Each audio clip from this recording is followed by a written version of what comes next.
शिष्य कहाते हैं और फर्ज निभाना बाकी है। हम सबके बीच में शांतिपुंज हरिद्वार से परम आदरणीय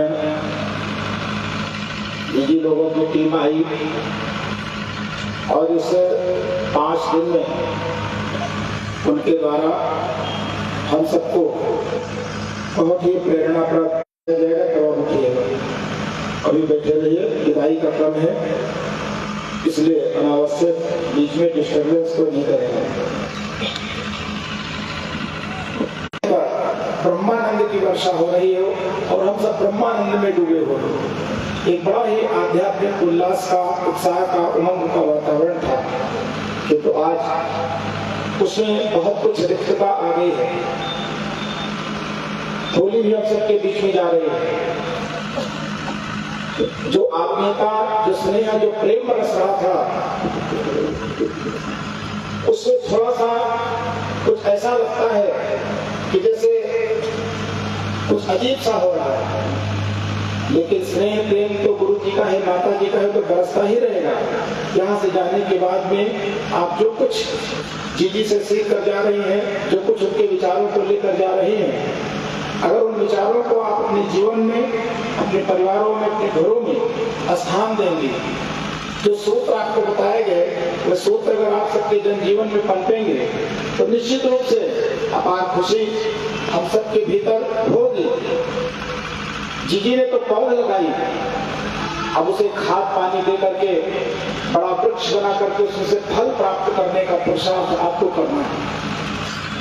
पौध लग जाए और पीछे से खाद पानी न दिया जाए तो फल आने से वंचित हो जाता है पौधा।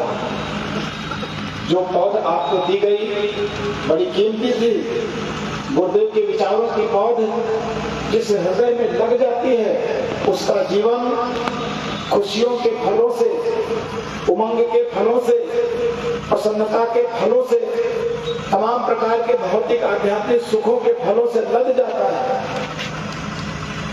लेकिन पौध को लगाने में, खाद पानी देने में अगर हमने थोड़ी सी भी गलती की, कंजूसी की, तो पौधा सूख भी जाता है। पौधा सूखे नहीं, ये पौधा आपके जीवन में फसल बनकर लहराए, इसके लिए दीदी ने पुनः हम सबसे निवेदन भी किया। निश्चित रूप से दीदी यहाँ आई, इतनी बड़ी व्यवस्थाओं में कितना ही प्रयास करने के बाद भी बहुत सारी कमियां त्रुटियां रह ही जाती हैं। हम लोगों से भी बहुत सारी कमियां, बहुत सारी त्रुटियां रह जाती हैं। लेकिन प्रकृति ने नारी को अपार करुणा, अपार क्षमा का, अपार दया का, अपार ममता का जो अनुदान दिया है, वो बिना किसी कारण के दिया है।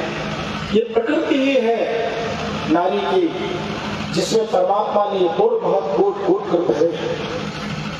गंगा निरंतर बहती रहती है, गंगा का कोई प्रयोजन नहीं है, बहना उसका स्वभाव है। और चूंकि जो स्वभाव बहने का है, इसलिए वो कोई फर्क नहीं करते कि कोई गंगा की पूजा कर रहा है या कोई गंगा को गाली दे रहा है। उसके बहने में कोई रुकावट नहीं आती।